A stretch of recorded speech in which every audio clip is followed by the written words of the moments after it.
Welcome to the Art of Succession podcast with Barrett Young. Join us as we explore the strategies, stories, and insights that shape the journey of leadership transitions and business success. No matter where you find yourself along the journey, this is the podcast where you'll find the tools to make it happen.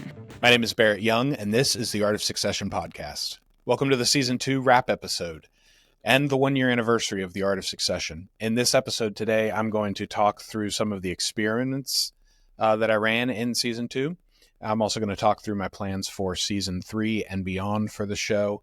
And as part of those changes, I'm actually going to dig deeper into our own succession journey here at GWCPA, bringing you, our listeners, behind the scenes in the actual transition process of a multi-generational business. So first, let's get into recapping Season 2. So Season 2, 12 guests per season so far to date. The season runs from January until June. Season 3 will be launching with the first Tuesday in July. Launched the season strong with my friend, my mentor, and my partner here at GWCPA, Samantha Bowling. That was the first episode. I try to feature a special guest with the premiere episode of a season, just to bring attention to them and kick off the season strongly.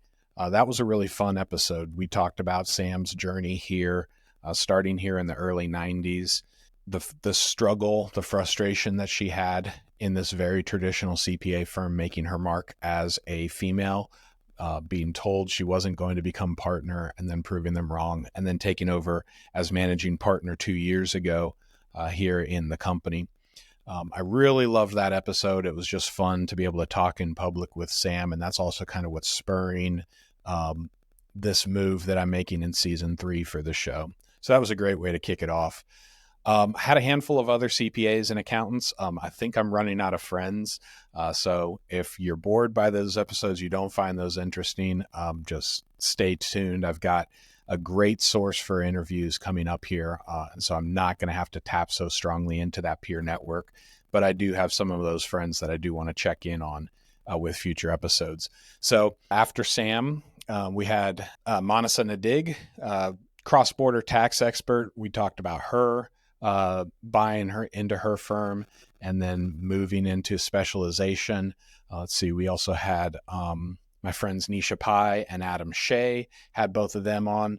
Adam sold his firm a couple years ago. Nisha considered selling her firm last year and walked away from that choice. And then I also had a new guest, another CPA, but not somebody that I knew previously, Charles Reed. He walked us through in his episode about splitting his firm, selling off the tax practice, and focusing exclusively on payroll. So those were all really fun to talk shop with a fellow professional in the space here in Season 2. Some of the other great conversations I had this season, Tom Gledhill worked in an IT company and ended up selling that and now works in the succession planning, exit planning space. Also Nick Garofalo, who watched his dad sell the firm, not get the amount that he wanted. And now Nick is working in financial planning, working with business owners to make sure that they make up that income gap that they need in retirement by other plans, and not just betting the entire farm on the family farm, on the family business. So those were great episodes. I really appreciated those. Mike Ritzema was another guest, a new introduction for me. He talked us through buying and then running his IT company in the dot-com bubble, and then 2 additional economic downturns and the pandemic, and how he's shifted his firm from hardware installs into managed services and now cybersecurity. So that was a great episode as well. I also had my buddy Joe Bogdan on, a retired Air Force career, and he shared with us just the lessons that we could learn in leadership change, leadership transition with the military, and how quickly they move from one duty station to another, and you have to pick up while the engine is already moving and find your spot, find that cadence, and then walk away after a couple of years and leave it for somebody else. So I really appreciated that conversation with Joe. That was a lot of fun. And of course, one of the hardest episodes this season was my interview with Garrett Nowak. Garrett talked about, at 25 years old, having to step into the family manufacturing plant and take over after his dad lost his third fight with cancer. that was a really hard episode. I appreciate Garrett being open and honest and sharing that for the value of the listeners. But it just kind of talks about how succession is not something you always are able to plan for, and it never goes as planned, but it is always something that you should be keeping in mind.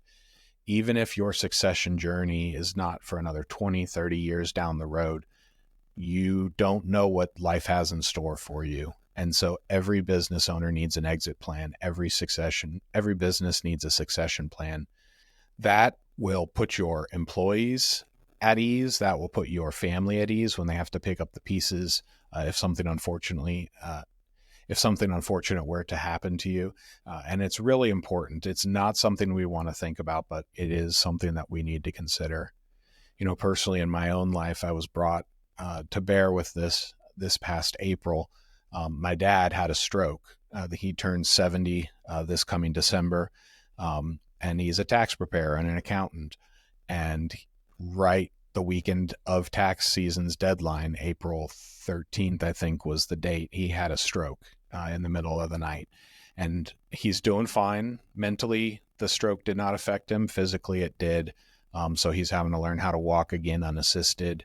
The day before the stroke, 2 days before the stroke, he was on the ski slopes and mowing the lawn out in California. But just confronted with the reality of our mortality and the need. He's a solopreneur. He works by himself, and my mom's had to jump in and help him continue to work for his existing clients.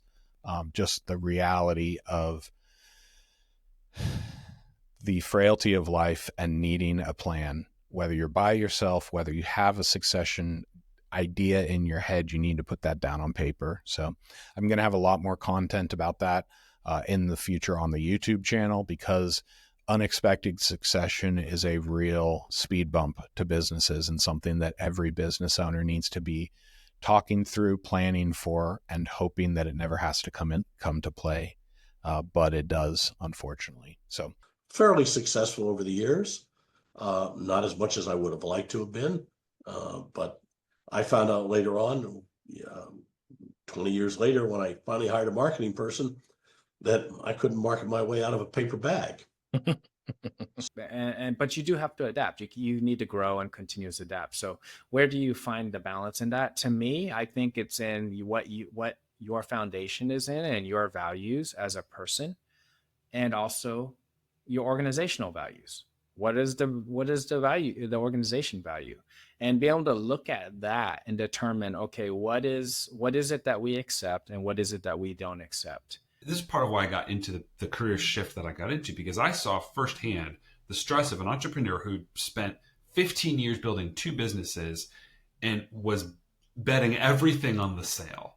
Getting the team to the right hours and the right deadlines and the right stress level balance, whatever that is, and eventually getting that right is going to bring us the right customers, and then allow us to concentrate what we need to concentrate, and also, again, work less hours, but we're going to be providing more value. So, it's not about the time and the hours, it's about the value. All right. So that was season 2's episodes. Some of the experiments that I tried in season 2. So one of the biggest ones you saw is, if you watched this show on YouTube, you saw that all of our episodes were split. Originally, I was planning to launch those on Tuesdays and Thursdays, one part on Tuesday and then the follow-up part on Thursday. As I was doing that, I did see that there wasn't a lot of pickup on Thursday with that second episode. And when I would announce it on LinkedIn, it felt like, didn't I just do this for part 1? And then also personally on my side, I don't like when streaming services split their seasons and release them in waves. Disney Plus is the biggest offender of this, but Netflix has even started doing it with like Cobra Kai's last season. They split it into 3 groups. Just give it to me, the whole thing, and let me binge through it. So I started doing that with the YouTube episode. Both parts are released simultaneously on Tuesday morning. You can watch both parts in a row. You could split it up however you want to. That has been successful. As far as YouTube goes, I still have very few listeners that listen all the way through, but where it used to be when it was an hour-long episode, retention would be under 10% for the entire episode, meaning not even 10% of the listeners would listen through the entire thing. By splitting the episode in half, I'm having a higher retention on the first episode, over 20-30% for the first episode. And I'm getting fewer views on the second episode, but the retention is even higher on the second, which means that the listeners that go from that first episode to the second episode are intent on finishing the episode and listening through the entire thing. So that's really interesting to see. I love data. I love that this experiment is giving me kind of the expected result that I was looking for. And I'm going to continue that in season 3. So YouTube is going to continue to be 2 parts. I am keeping that around 28 to 33-ish minutes for each part over there. And you can still find the entire uncut episode in one audio file through all the streaming services. So I host the episode through Transistor. You can find the link for that down in the description, and it will take you any podcast player that you like. I think I'm using Overcast right now personally, but of course you can find us on Spotify and Apple.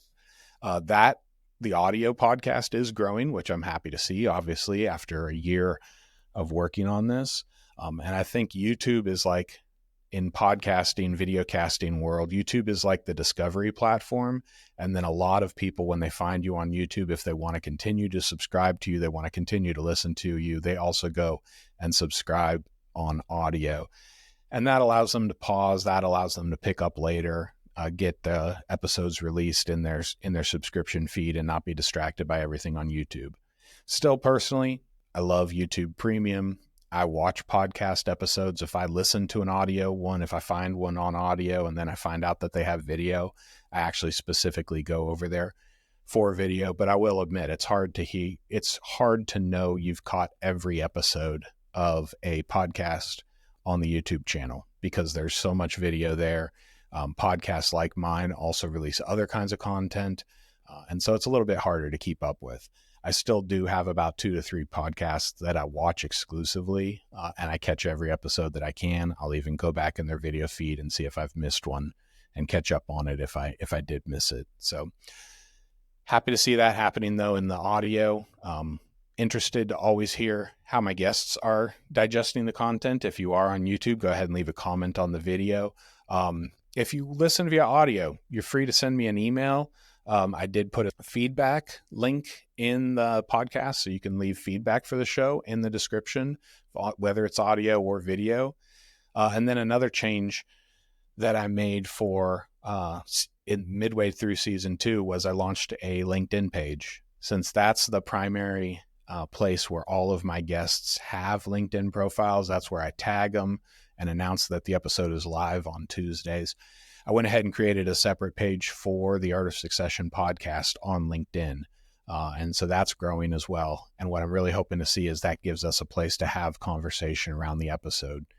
YouTube comments, follow up is very difficult on YouTube. So you can leave a comment for me. I will respond to you, but conversation back and forth, unless you're tagging every single comment, it's going to be hard for you to go back to previous videos and see if your comment ever got a response. So for that purpose, I started a LinkedIn page.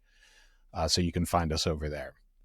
The biggest change for 2025, and I shared this at the season finale of season 1, is booking guests was very difficult. And the number one thing that scared me most about doing an interview show, I have to say, I resolved that.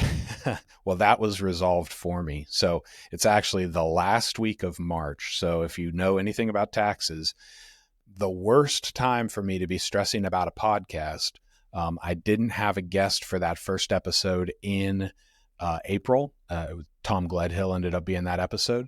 I didn't have a guest. I was reaching out to my networks, trying to find somebody who could come on the show.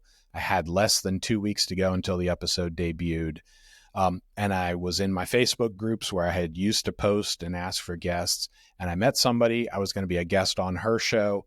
And she directed me to a matching site called Podmatch, and spoke very highly of it. I'd tried a couple of these like podcast dating services last summer. I hadn't tried Podmatch yet, but I got set up in there and immediately started matching with guests and looking specifically at acquisition, making sure I'm not just matching with anybody who's an entrepreneur. And I was immediately able to book guests. So Tom came from that, and Mike Ritzema came from that. Almost everybody in season 2 from April on came through Podmatch. And because of Podmatch, I've already recorded and got episodes in the can almost through the end of season 3, all the way through December. I've actually had to pause on matching and interviewing because I've had so much content in the queue, and I don't want to have a guest on and say, well, your episode's not going to come out until next January. So that has been phenomenal. I'm actually going to have the founder of Podmatch, Alex Sanfilippo. So you'll see that in just a couple weeks here. He has acquired other podcasting companies in growing Podmatch, but he's completely bootstrapped the entire thing. No outside funding, just him and his wife and a small team. And like I said, a couple other acquisitions of podcasting space companies, and he's going to talk through that. So that's really exciting. One of the things that I was contemplating was, do I want this to become a weekly podcast? And I talked about this with a couple friends. I talked about this with my marketing coach, talked about this just within the company, and really slept on it for a couple weeks, just going back and forth, weekly, not weekly. To go from 24 episodes to 52 episodes is a big jump. And I'm confident that Podmatch would give me the guests necessary to fill up an entire year, but I'm not ready to do that yet for the podcast. I'm not 100% satisfied with the format of the show. I do want to get the editing tighter. I do want to explore new ways of bringing value to you guys as my listeners when we do have a guest on, making sure we get to the point and we find the stuff that's actually valuable for you to implement within your business. So I'm not 100% on the editing yet of the show to just double the amount of output that we do. The other piece of that is, because this is a succession business, because GW is a generational company, and because I will not be podcasting for the rest of my life, I'm also considering how much of what I do at the Art of Succession is replicable by somebody else within the company. How much of this has been systematized? How much of this depends entirely on me? And I'm thinking about just the YouTube channel, our webpage, our email marketing, everything that I do as the marketing partner here at GW. I have to keep an eye on 6 years from now when Sam retires and I move into the when I move into the managing partner role. Can someone else step into the marketing engine that I've built here at GW and pick up and continue to run with it?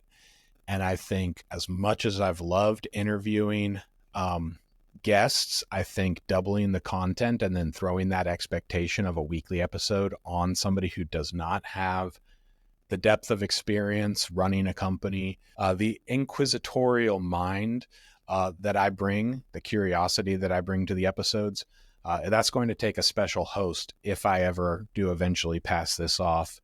But throwing the expectation of 52 episodes a year on them 5-6 years from now down the road kind of defeats the purpose of what is the purpose of the Art of Succession.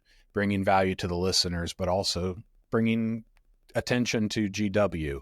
We want this to be a business driver for the CPA firm. We want it to showcase our expertise and bring value to our guests and our listeners at the same time. And so as I was considering that, it was me, again, ADHD visionary mindset, losing sight of the ball, losing sight of the purpose here, and possibly getting distracted. So that's probably the biggest decision I've walked away from for season 3, is it's not going to become a weekly episode. It is going to continue to be a twice monthly episode. That said, I do have some changes, some things that I'm going to add in season 3 that I'm really excited about. The first one, I did record an awesome episode, and it's going to be released as a bonus episode. We haven't done bonus episodes before, but I had a conversation with a husband and wife team, and that conversation went for over an hour and a half. And they started a skincare business, and then it moved online in about 2010. And they actually took their 9 kids. The mom was homeschooling at the time that she launched this thing, took their 9 kids through that business and taught them how to be entrepreneurs. And that was an amazing conversation. As much as we recorded, I think I had another same amount in follow-up after we stopped recording, just because I started asking personal questions about raising 2 teenagers who are still unsure what they want to do with their life. So that's a super valuable episode. I'm going to release that one in July. July actually has it has 5 Tuesdays. And so we would have a gap there. So you can find that one coming out the last Tuesday of July as a bonus episode. So I'm looking forward to bringing you that one. As I already said in the intro, just hinting here, the biggest change to season 3 I'm going to try is quarterly updates for where we are in our succession journey here at GW. We are an 80-year-old CPA firm. I'm the 9th partner in charge. Sam is the 8th partner in charge, the first female partner, the first female managing partner. We have one other CPA right now who is in talks to be in the pipeline. But we deal with a lot of the same struggles that our guests deal with. We deal with a lot of the same struggles that you, our listeners, deal with as a multi-generational, not a family company in the sense that we all have the same last name. We have had partners who are related, but we are very familial. I mean, we're 15 people strong right now, and we've taken some blows, and it's been tough. And we've hired a lot of friends or a lot of people that are related. You know, that goes on in a small firm. And so we struggle with a lot of those things, trying to remain relevant, trying to bring value to our customers, and also shift to stay relevant within the broader ecosystem. We can't just stay the way that we've always done taxes and the way we've always done accounting and expect there to be a valuable firm here in the future for somebody else to buy. And so that's what these episodes are going to shift to. My season finales in June and December are going to be this quarterly update, but then also the last episode of March and the last episode of September, I'm also going to bring this quarterly update of what's going on at GW. So hopefully this is valuable to you. I don't want the focus to be 100% on me, but I do want to show you as the listener the actual progress that can be slow but steady and purposeful that is made in a multi-generational business in order to get it to where it needs to be. Seeing her grow is one of the most rewarding things. And none of my staff had insurance experience. So just seeing people like come in and flourish was my goal. As I'm walking into radiation across the hospital courtyard, get hit by a FedEx truck. Literally. I literally get hit by a FedEx truck, my body. No broken bones, thank God. But I'm like, things come in threes. That was my third. And I said, and you know what my anchor was this whole time? My anchor was my firm, Barrett. Mm-hmm. My anchor was my firm. If I did not have my firm, I would have gone into a deep spiral depression. So I don't think I really realized that I was burnout or that everything I was dealing with. I mean, I was stressed out, but like, I don't think I really realized it until after I'd actually like sold the business and the adrenaline wore off and I kind of dusted myself off and kind of did some reflection. It was a difficult time for everyone, but everyone kind of stood on each other's shoulders. The immediate month after his passing was,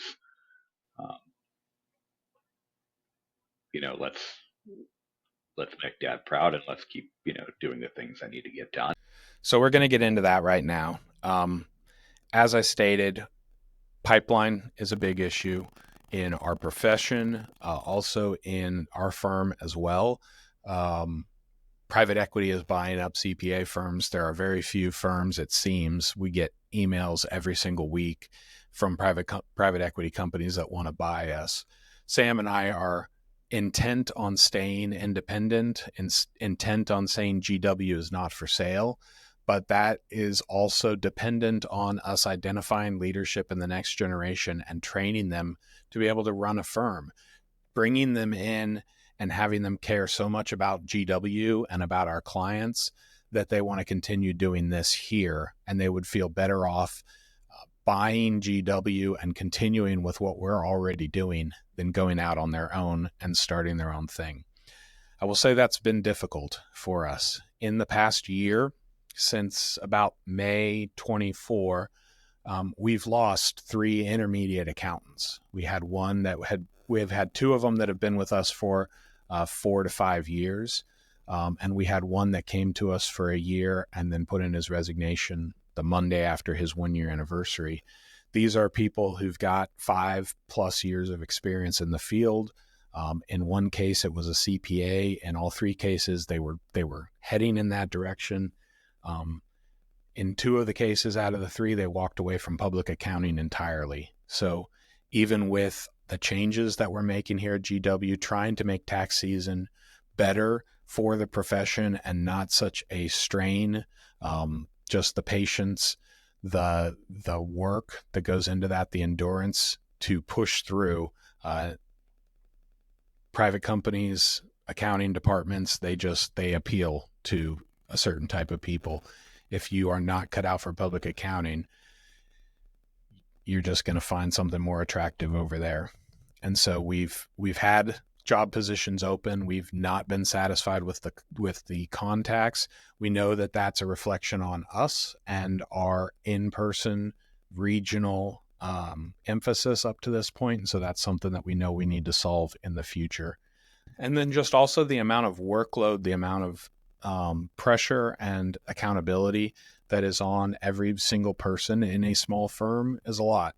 And so, one of the values, one of the things that brings value to a company and says this company is worth X number of dollars and you should buy it is the only thing that brings value to that. It's not us being an 80-year-old CPA firm. It's not us having clients that have been with us for 30 or 40 years. That value is only contingent on the ability of this company to continue making money in the future. And so if I'm going to invest $500,000 into a company, I need to know that the value, the income that's going to be generated from that company in the future is going to be greater than that investment. This is what we struggle with our clients who think that because they have XYZ in place, because they have been around for a long time, or because they have a kid who's grown up in the company, that there's inherent value in there. Value in a company is only in so much as you are able to walk away from the company. If you can't take a vacation in your company, then your company doesn't have value that anybody else should buy. That company is going to crumble as soon as you walk away from it. It's going to be very hard to transition clients if all they know is you. We've had a number of preparers retire over the past couple of years. We're in the process right now of retiring 2 CPAs who have combined almost 100 years of experience in tax preparation. We've heard from clients in the past, I didn't know anybody else who worked there. I only ever worked with this person my entire time I've been working with GW. That's not a recipe for success, for long-term longevity within a professional services firm. And that's the kind of thing that you guys, our listeners, struggle with. That's the kind of things that our guests struggle with, is transitioning that relationship and building a process within the company so that our clients no longer say, I work with Barrett or I work with Sam, but they say, I work with GW. And GW is consistent in what it does, who it does it for, and what it delivers. And so that's the struggle. Sam and I have been working on that for the past couple of years since she took over managing partner. We have a brand, we have a website, we are focusing our offerings, we are cutting out services, and we're cutting out clients that don't fit with where we're going in the future, because we have to make sure that there is something here that when another CPA buys into this company, that they can continue sailing that ship in the direction that it's already heading, and the revenue will continue to come in. There's a lot of uncertainty around that. And so the more we can systematize that, the more we can test that, the more we can push against that, the more value we're going to be able to create within this company. So again, as I shared, that this podcast is not my end game. That's kind of one of the ideas behind that. Is my marketing as a marketing partner, this needs to be a system that somebody else can step into. As a tax partner, building a system for partner reviews, manager reviews, staff preparation, what's expected at all of these levels, so that anyone within 6 months or a year of getting trained on our system should be able to step in and be productive and produce results within that business.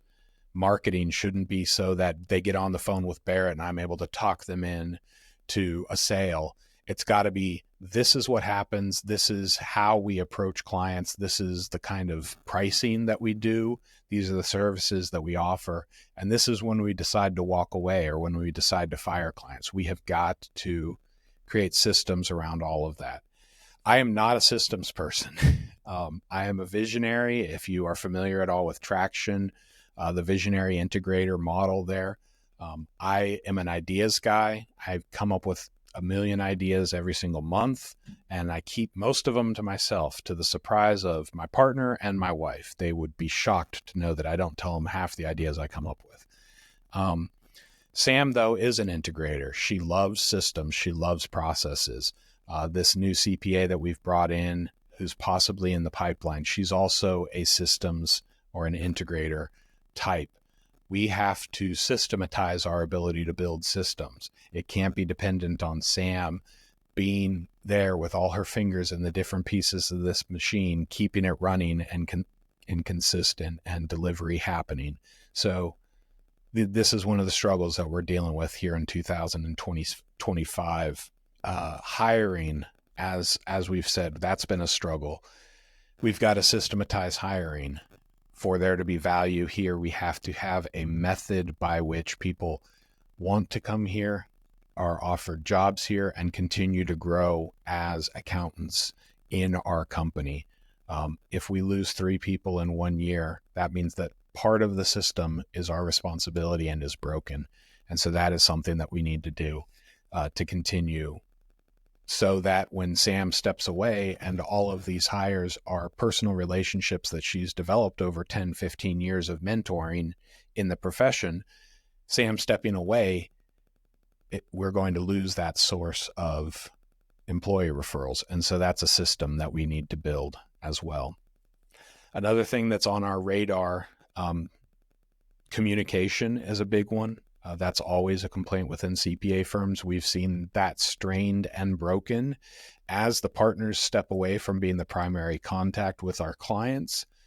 Communication might be coming from 2 or 3 different people within the company, and we need to make sure that we are capturing that we have a place where anybody at any time can log in and see what's been said, what's been promised, what hasn't been delivered yet to the clients. That's going to be a big piece of it as well. One of the other pieces that we're working on is project-based profitability rather than timesheets. That's just a shift within the profession that I've been a part of in the past. My previous company, I didn't track time. Everything was priced with a fixed price up front. That's a lot easier to do when you're one person or 1.5 people working within a company than it is to do with 15 people or more. So that's something that that we're continuing to work on. Our pricing, how we deliver that, and how we provide that value, how we show that value to our clients with something other than it took us 12 hours to complete this, and so you owe us for 12 hours of time. That's something that Sam and I are intent on figuring out before she moves out of the managing partner role and retires. I'm planning on doing these quarterly updates here in season 3. My timeline to step into managing partner is 2031. And so I've got 6 years ahead of me to continue to grow, to be the leader that I need to be, to lead GW, that I've got Sam working on it with me to systematize everything so that there is a company here of value that I will receive when she retires. And that there's also a company here of value that someone else will be in that pipeline and want to buy into it, because my retirement is 19 years into the future. This was actually my 19th tax season, and I've got 19 more to go until I hit 60, where we have mandatory retirement in our firm. So I'm halfway done. It seems like a long time, but as you know, if you're trying to change and shift a large, archaic organization, 19 years can disappear very quickly. I've been here 8 years already, and it seems in some cases to have been overnight. Other days in the day-to-day stuff, it seems like a week can last a year. But when you zoom out, you're like, wow, a year's passed already. And that's just going to happen. So, all right, 2025. Let's give an update on some of the things that we tested this tax season. So we went into the tax season for the first time ever with engagement letters for every single tax return that we were preparing. We sent out those engagement letters December 1st. We had to follow up with a lot of clients consistently over and over and over again. I don't think we had signed engagement letters for every single tax engagement until almost the end of March. So we are working on moving that up this next coming tax season. Engagement letters will be going out beginning of November this year, and hopefully by it being the second year for a lot of our clients, that'll be a smoother process. So that's something that we tested this year. We also had payment arrangements up front. So payment method was attached to that engagement letter.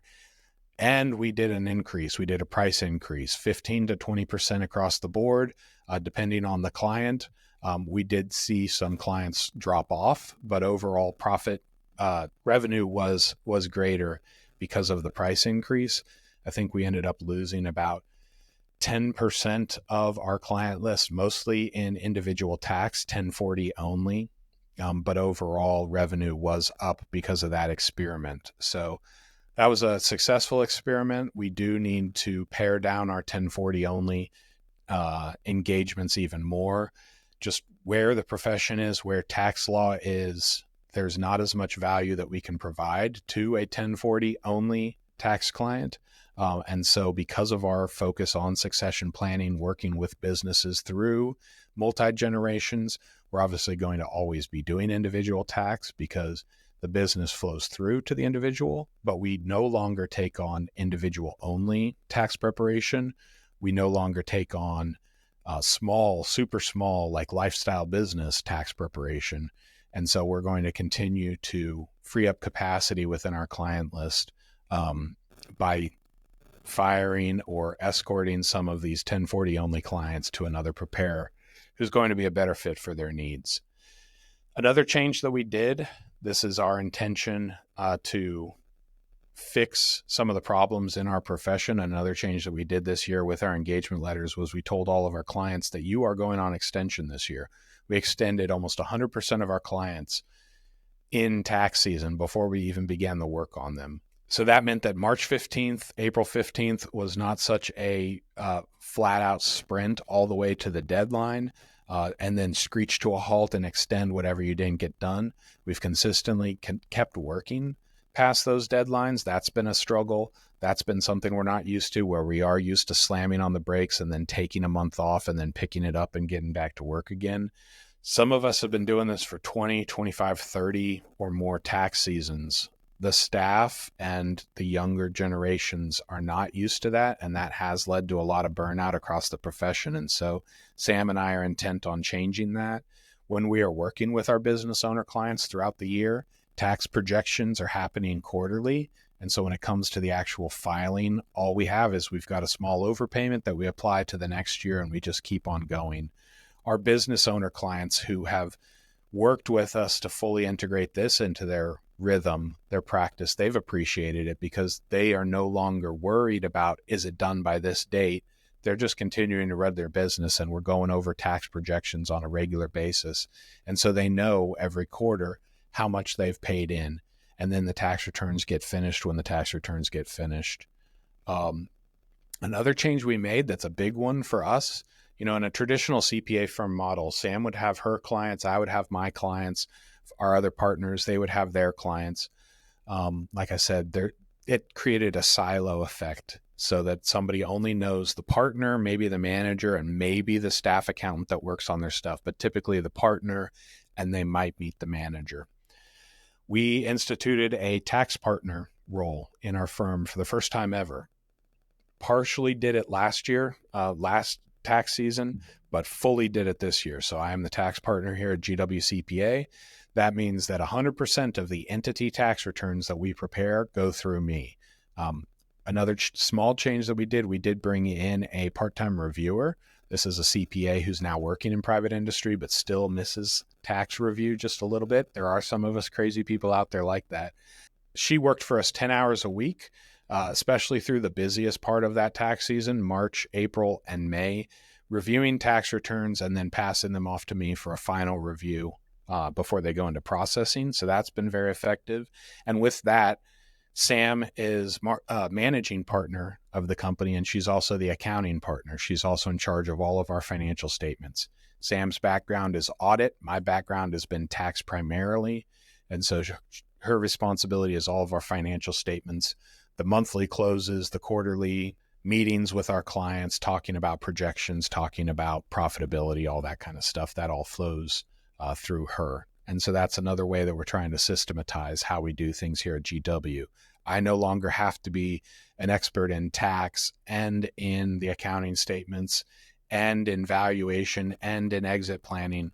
We're starting to define some of these key roles and say our clients are going to work with 2 or 3 different CPAs depending on what the needs are of their business. It brings a better product to our clients, a better value to them, so that they are not constrained by, oh crap, I didn't read the latest update on this tax law. But if you would have been Sam's client, she would have caught it, or vice versa. So I'm working in my strengths as tax partner. Sam's working in her strengths as accounting partners. And our clients benefit by getting access to both of us, depending on what the project is. The difference is when you're a business owner, you're on the inside looking out. All right. Most business owners have the shades drawn. They can't see out. They don't know what's going on out there.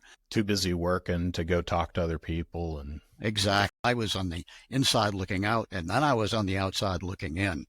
Well, I've got a lot invested in this business financially and emotionally or relationally.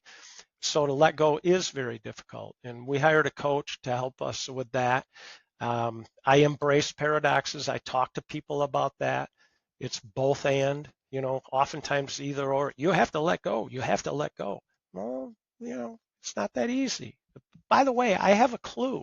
I've seen some stuff, and I'm not going to let that happen. So it's a paradox of business and life. I would say just spend the money to be able to delegate, even if you're not making any, because then you can actually focus on how to make your money and grow your business. Now, moving forward, what do we have looking for next tax season here in the rest of 2025? Some of the changes that we've got coming up. So I've already talked about communication has been difficult. Communication's been a struggle as we have more people talking to a client. Sam's talking to them about their financial statement. I'm talking to them about their tax preparation, their tax projections. Managers are talking to them. Staff is, has turnover. We need to get this down better. And so we are changing our project management system. We're moving from Thomson Reuters, a 15-plus-year-old system that we have that we've made work and we've worked around for about 10 years or so since we put it in place. We are moving to Carbon, fully cloud-based. It's also about 10 years old, but we're trusting that it's going to be well-positioned and built around email inbox and shared email inboxes, and being able to see across the team where work is, how long it's been here, and is it getting out the door. So that's an implementation we're in the middle of right now. We're going live with that before the end of the year and ready to go into next tax season. That is going to have a little bit of an impact on the client side because they're going to be able to get checklists of documents that are requested. If they so desire, they could actually create a portal and log in and see the status of their various returns that they have with us. So there's going to be a little bit more insight into that, a lot more communication. We're not going to have to CC each other on all of our emails. We're going to be able to see them all there in one common area. That's just a tool. That doesn't solve the cultural issue. And so one of the things that Sam and I are talking about is finally implementing EOS through the rest of this year, over the next year. EOS, if you're not familiar with it, is the Entrepreneurial Operating System. Gino Wickman created this about 20 years ago, I think 15, 20 years ago. He created this EOS program.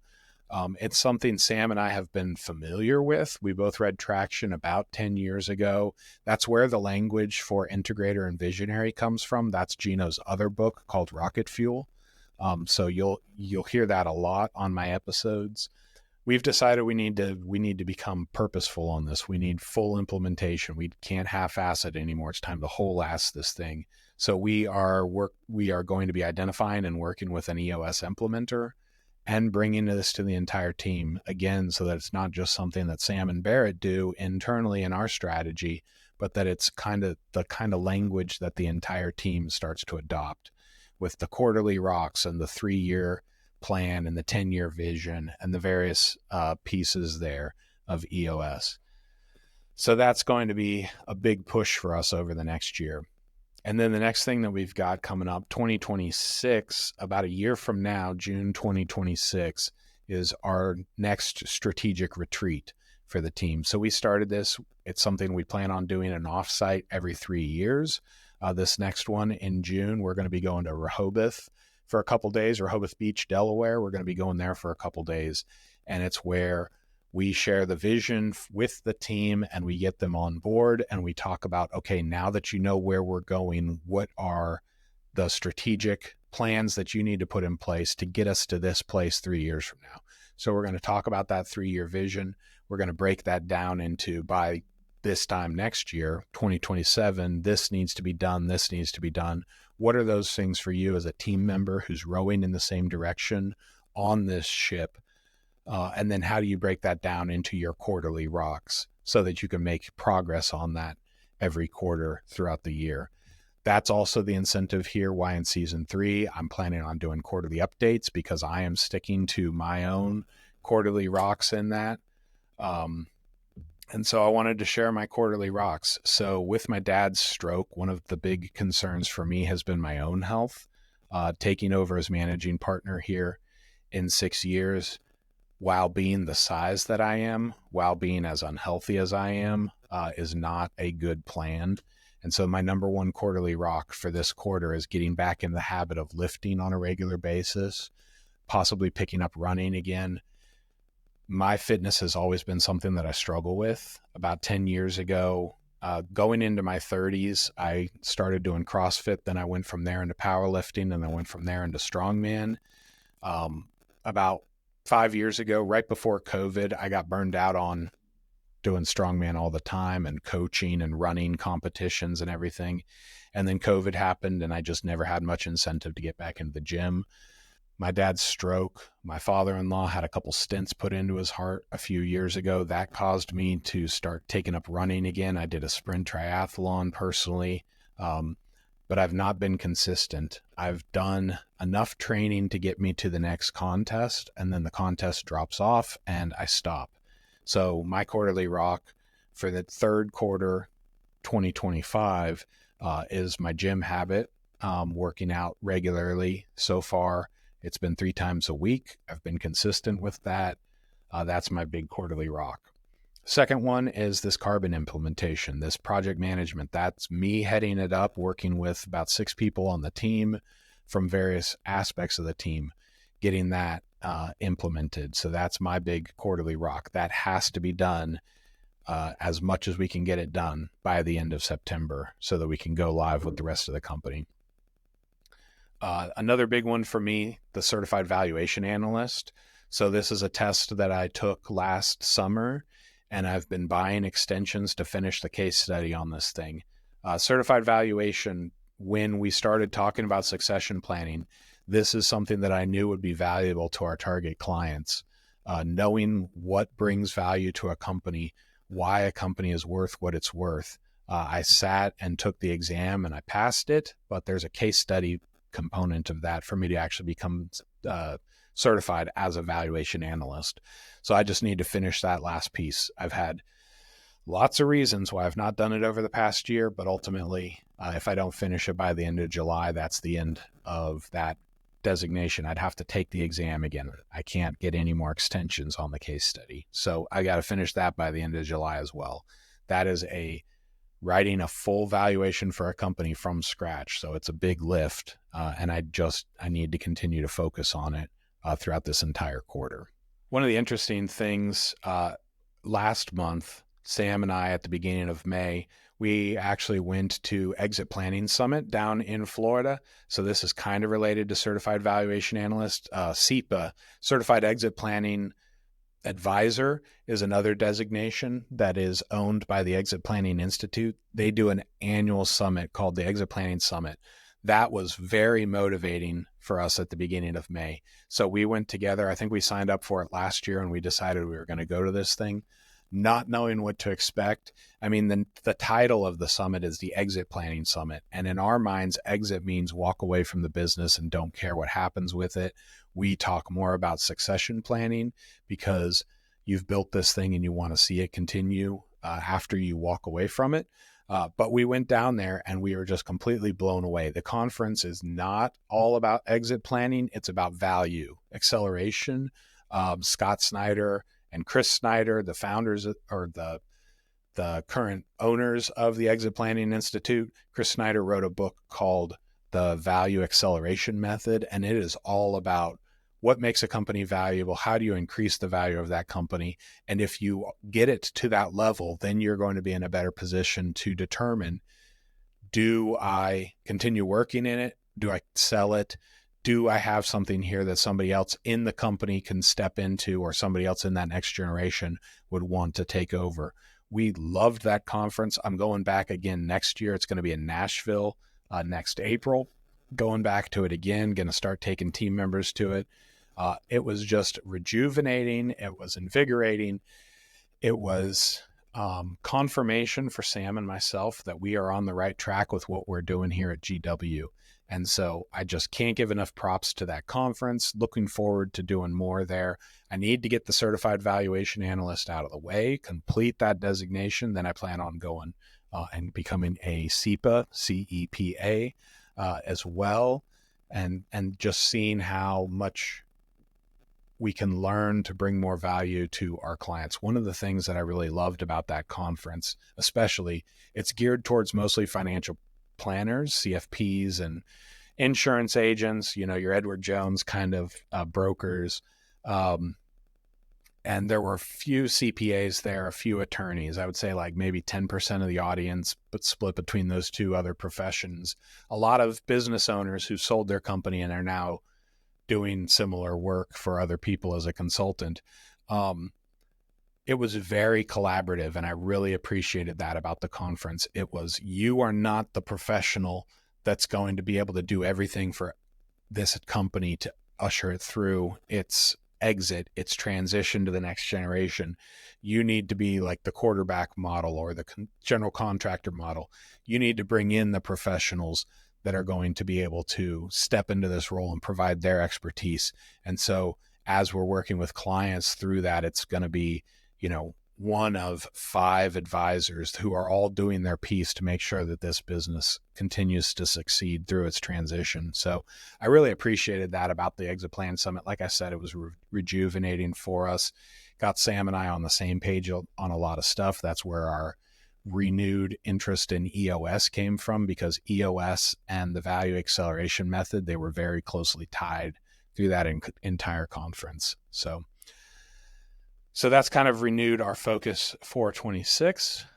Hopefully this has been beneficial for you. Again, I want to give these quarterly updates throughout the regular season of the Art of Succession. So you'll be able to hear in September how I've accomplished those rocks, what we've done in GW, leaving the summer and looking forward to the next tax season. If this is helpful for you, I'd love some feedback. Again, you can find a form down in the description below where you can leave feedback for the show. Just congratulate me on a year, two seasons in the bag for The Art of Succession.